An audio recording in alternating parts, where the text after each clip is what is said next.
Prolotherapy is an injection treatment that we use to treat arthritis, ligament injuries, and tendon injuries, and even muscle injuries. It works by injecting a mild solution of dextrose and novocaine. Dextrose is sugar water.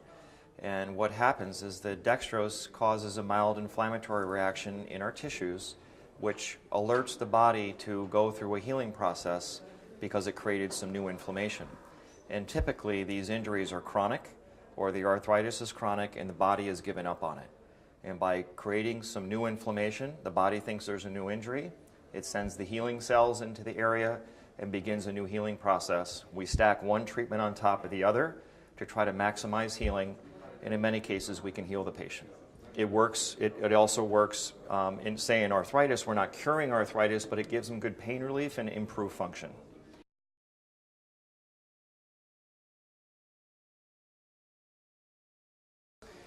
Typically, it is being used in the United States and around the world as a last resort treatment. But in my practice, if someone comes in with a chronic injury and they've already gone through standard therapy with maybe a cortisone shot and medication and physical therapy, I would offer prolotherapy as the next step, as opposed to surgery.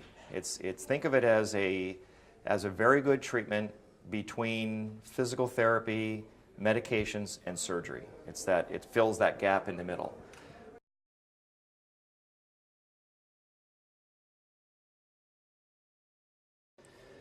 When a patient comes to me the first time, I still take a very traditional sports medicine orthopedic approach. We take a history, we do a physical. I determine if they've had what I would call the standard of care for their problems. Say they have tennis elbow. Have they had physiotherapy? Have they had a trial of medication? Have they tried to rest it? Have they had a cortisone injection? Have they tried to modify their activities? Say they're a tennis player. Have they checked their tennis racket? Things like that. If they didn't go through that, we'll go through that because a lot of those patients will get better. If they went through that and they didn't get better, then that tells me that this injury is resistant to heal, and there may be chronic tendon disease or a tear or maybe some calcification in the tendon that's not getting better.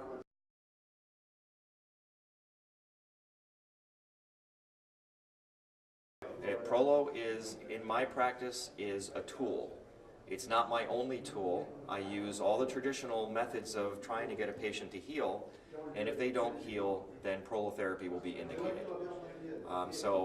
Once we determine that prolotherapy would be the next step, I discuss with the patient the pros and cons of doing prolotherapy, what they are going to go through, and if the patient wants to do it, then we can sign up for it.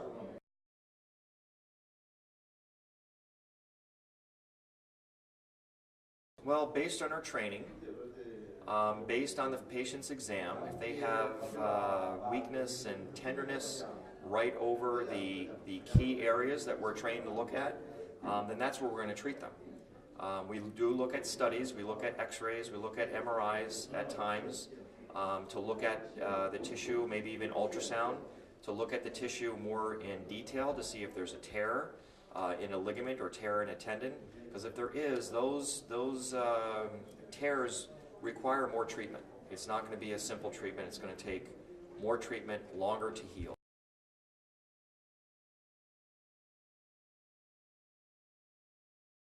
I think it's very important that a patient understands exactly what they're going to go through, no matter if it's prolotherapy or physical therapy or even a medication. They need to know the effect, the side effects, the complications of anything we do in medicine. So prolotherapy is no different.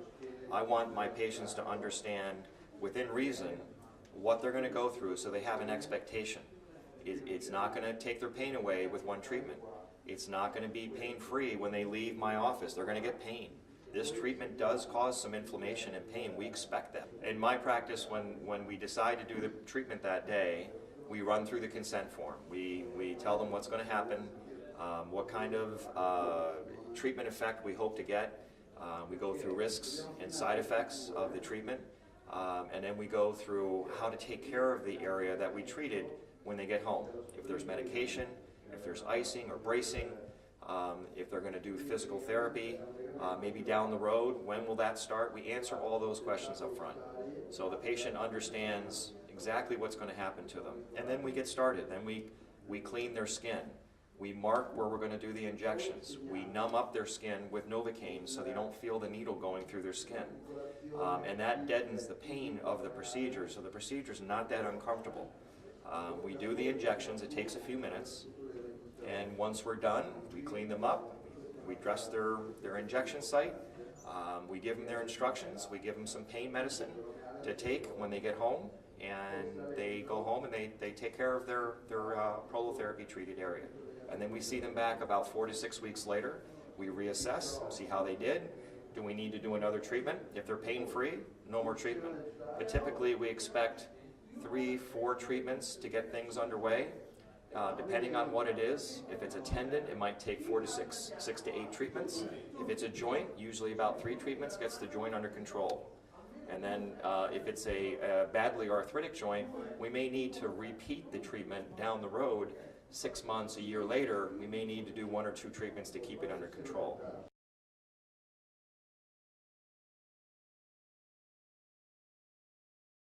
I use it from the TMJ in the jaw down to the tip of our toes, literally. Any joint in the body that we can get a needle into that's unstable, that maybe has a chronic injury and it's unstable, or if it has mild to moderate arthritis, it works best. So the earlier we catch the patient with arthritis, the better, but it still can work even in severe arthritis. It doesn't cure the arthritis, it helps treat it. It gives patients pain relief, better range of motion, and better function. In tendons, the tendons can be torn, not badly torn where the tendon is no longer attached and it's completely torn off. Those may need surgery. But if there's a partial tear, it works very well on partial tears. If it's a ligament tear, if the ligament is partially torn, it can work very well on those as well. Full tears, maybe not so well. So there's a whole host of things it can work for.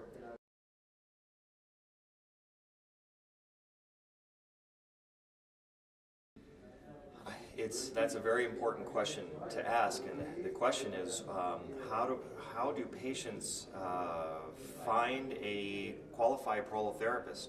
How do patients help this treatment become more widely accepted in their communities around the world? I think it really needs to be. It's such an important treatment in my practice. Personally, I was almost disabled as a young physician from a car accident. And if it wasn't for prolotherapy, I probably wouldn't be practicing today.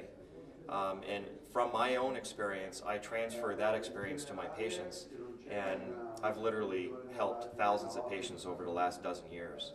And without prolotherapy, a lot of those patients either would be in chronic pain, or they would have went to surgery unnecessarily, or they would have been put on medications for the rest of their lives unnecessarily that have side effects and risks. And so it's a simple treatment. It works. It helps patients heal. It helps patients get their pain under control so they can live their lives without surgery and without medications. And that is powerful medicine.